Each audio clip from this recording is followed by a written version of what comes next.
ದರ್ಶನ್ ಐಷಾರಾಮಿ ಜೀವನವನ್ನ ಜೈಲಿನಲ್ಲಿ ಮಾಡ್ತಾ ಇದ್ದಾರೆ ಅನ್ನುವಂಥ ವಿಚಾರ ಏನಿದೆ, ಫೋಟೋ ಆಚೆ ಬಂತಲ್ಲ, ಈ ವಿಚಾರದಲ್ಲಿ ಈಗ ತನಿಖೆಗೆ ಆದೇಶವನ್ನ ನೀಡಿದ್ದಾರೆ ಕಾರಾಗೃಹಗಳ ಡಿಜಿ ಮಾಲಿನಿ ಕೃಷ್ಣಮೂರ್ತಿ ಅವರು.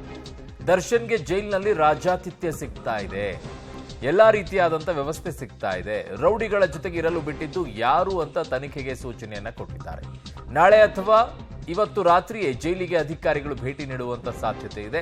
ಅಧಿಕಾರಿಗಳ ವಿಚಾರಣೆಯನ್ನ ಮಾಡಿ ಸಿಸಿ ಕ್ಯಾಮೆರಾಗಳ ಪರಿಶೀಲನೆಯನ್ನ ಮಾಡಿ ಆನಂದ್ ರೆಡ್ಡಿ, ಸೋಮಶೇಖರ್ಗೆ ತನಿಖೆ ನಡೆಸಲು ಸೂಚನೆಯನ್ನ ನೀಡಿದ್ದಾರೆ. ಈಗ ಪರಪ್ಪನಗರ ಜೈಲಿನಲ್ಲಿ ದರ್ಶನ್ಗೆ ರಾಜ್ಯಾತಿಥ್ಯ ನೀಡಿರುವಂತಹ ಬೆಳವಣಿಗೆ ಏನಿದೆ, ಇದಕ್ಕೆ ಈಗ ಕಾರಾಗೃಹದ ಡಿಜಿ ಆಗಿರುವಂತಹ ಮಾಲಿನಿ ಕೃಷ್ಣಮೂರ್ತಿ ಅವರು ತನಿಖೆಗೆ ಆದೇಶವನ್ನ ನೀಡಿದ್ದಾರೆ.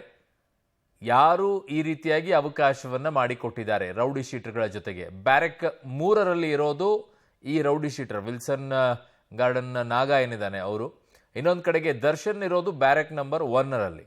ಸೊ ಈ ರೌಡಿ ಶೀಟರು ಮತ್ತೆ ಇಲ್ಲಿಗೆ ಹೇಗೆ ಬಂದರು, ಅದರ ಮಧ್ಯದಲ್ಲಿ ಬ್ಯಾರೆಕ್ 2 ಇರುತ್ತೆ. ಏಕಾಏಕಿ ಹೆಂಗೆ ಬಿಡ್ತಾರೆ? ಎಲ್ಲರೂ ಕೂಡ ಮಿಕ್ಸಪ್ ಆಗ್ಬೋದಾ? ಇವೆಲ್ಲವೂ ಕೂಡ ಇದೆ. ಈಗ ಅದರ ಸಿಸಿ ಕ್ಯಾಮ್ರಾಗಳ ಪರಿಶೀಲನೆಯನ್ನ ಮಾಡಿ ಯಾರು ಏನು ಎತ್ತ ಅಂತ ನೋಡ್ತಾರೆ. ಯಾರೋ ಸಿಬ್ಬಂದಿಗಳನ್ನ ಬಲಿಪಶು ಮಾಡಿಡ್ತಾರೆ. ನಿಜವಾಗಿಯೂ ಈ ರೀತಿಯಾಗಿ ಪದೇ ಪದೇ ಆಗ್ತಾ ಇದ್ದಾಗ ಕ್ರಮ ತಗೊಳ್ಳೋದು, ಆಮೇಲೆ ಅಲ್ಲಿಗೆ ನಿಲ್ಲಿಸ್ಬಿಡೋದು. ಮತ್ತು ಅವ್ರ ಪಾಡಿ ಯಥಾಸ್ಥಿತಿಯಲ್ಲೇ ಏನೇನು ವ್ಯವಸ್ಥೆಗಳು ಬೇಕೋ ಎಲ್ಲ ವ್ಯವಸ್ಥೆಗಳನ್ನು ಮಾಡ್ತಾ ಇದ್ದಾರೆ ಅನ್ನೋದೇ ಮೊದಲಿನಿಂದಲೂ ಕೂಡ ಜೈಲಿನ ವಿಚಾರದಲ್ಲಿ ಕೇಳಿ ಬರ್ತಾ ಇರುವಂಥ ಮಾತುಗಳು. ಈ ದೃಶ್ಯವನ್ನು ನೋಡಿದರೆ ಯಾರಿಗೆ ತಾನೇ ಕೋಪ ಬರೋದಿಲ್ಲ? ಜೈಲಿನಲ್ಲೂ ಹೀಗೂ ಇರಬಹುದಾ ಅಂತಂದರೆ, ಜೈಲಿನಲ್ಲಿ ಇಷ್ಟೆಲ್ಲ ಮೀಟ್ ಆಗೋಕ್ಕೆ ಅವಕಾಶ ಇದೆ ಅಂತಂದರೆ ನಾಳೆ ಆಚೆ ಇರೋರು ಕೂಡ ನಾನು ಹೋಗೋಣ ಬಿಡಿ, ಏನೋ ಒಂದು ಕ್ರೈಮ್ ಮಾಡ್ಕೊಂಡು ಆಮೇಲೆ ಮೀಟ್ ಆಗ್ಬೋದು ದರ್ಶನ್ಗೆ ಅನ್ನೋ ಮಟ್ಟಕ್ಕೂ ಹೋಗ್ತಾರೇನೋ.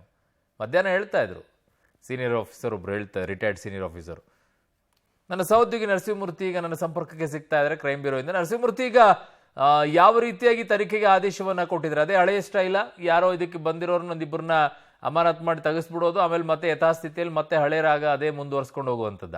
ಅರುಣ್, ಸದ್ಯಕ್ಕೆ ಜೈಲು ಕಾರಾಗೃಹಗಳ ಡಿಜಿಪಿ ಮಾಲಿನಿ ಕೃಷ್ಣಮೂರ್ತಿ ಅವರು ಒಂದು ಆದೇಶವನ್ನ ಹೊರಡಿಸಿದ್ದಾರೆ. ಅಂದ್ರೆ ಈಗ ಜೈಲಿನಲ್ಲಿ ಹೊರಬಂದಂತಹ ಫೋಟೋ, ಇವ್ರಿಗೆ ರಾಜಾತಿಥ್ಯವನ್ನ ಕೊಟ್ಟಂತಹ ಬಗ್ಗೆ ಇನ್ವೆಸ್ಟಿಗೇಷನ್ ಅನ್ನ ನಡೆಸೋದಕ್ಕೆ SP ಅವ್ರಿಗೆ ಹೇಳಿದ್ದಾರೆ. ಜೈಲಿಗೆ ಭೇಟಿ ಕೊಟ್ಟು ಇದರ ಇನ್ವೆಸ್ಟಿಗೇಷನ್ ಅನ್ನ ನಡೆಸಿ ಅಂತ ಹೇಳಿ. ಸಾಮಾನ್ಯವಾಗಿ ಜೈಲಿಗೆ SP ಹಾಗೆ IG ಮತ್ತೆ DGP ಅವ್ರನ್ನ ನೇಮಕವನ್ನ ಮಾಡ್ತಾರೆ. ಆದ್ರೆ ಜೈಲಿನ ಒಳಭಾಗದಲ್ಲಿ ಜೈಲು ಸೂಪರ್ಡೆಂಟ್ಗಳು ಇರ್ತಾರಲ್ಲ, ಅವ್ರು ಯಾರು ಪೊಲೀಸ್ ಇಲಾಖೆಗೆ ಸಂಬಂಧಪಟ್ಟಂತವ್ರಲ್ಲ. ಅವರು ಬೇರೆ ರಿಕ್ರೂಟ್ಮೆಂಟ್ ಇಂದ ಕಾರಾಗೃಹಗಳಿಗೆ ರಿಕ್ರೂಟ್ಮೆಂಟ್ ಆದಂತಹ ಅಧಿಕಾರಿಗಳು ಅವರು.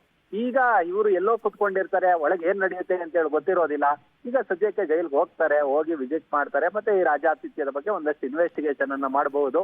ಮತ್ತೆ ಯಾರೋ ಒಬ್ರೋ ಇಬ್ರನ್ನ ತಲೆದಂಡವನ್ನ ತೆಗೆದುಕೊಂಡು ಅಲ್ಲಿಗೆ ನಾವು ತನಿಖೆಯನ್ನ ನಡೆಸಿದ್ದೇವೆ ಅನ್ನೋ ಮಟ್ಟಿಗೆ ತನಿಖೆಯನ್ನ ಮುಗಿಸಬಹುದು. ಆದ್ರೆ ವಿಚಾರ ಏನಂತ ಹೇಳಿದ್ರೆ, ಈ ರಾಜಾತಿಥ್ಯ ಏನಿದೆ ಅದು ನಿಂತೋಗುತ್ತಾ ಇವತ್ತಿನಿಂದ ಅಂತೇಳಿ ಫೋಟೋ ಹೊರಗಡೆ ಬಂತು, ಜನ ಚೀಕ್ತು ಅಂತ ಉಗಿತಿದ್ದಾರೆ.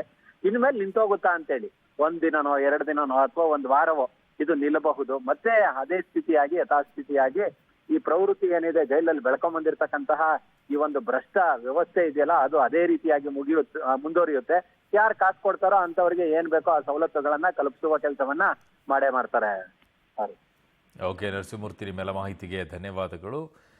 ಸ್ವಲ್ಪ ದಿನಗಳವರೆಗೂ ಕೂಡ ನಿಲ್ಲಿಸಬಹುದು, ಅದಾದ ನಂತರ ಸ್ಟ್ರಿಕ್ಟ್ ಆಗಿ ಮಾಡ್ಬೋದು, ಮತ್ತೆ ಅದೇ ಹಾಡು ಅದೇ ರಾಗ.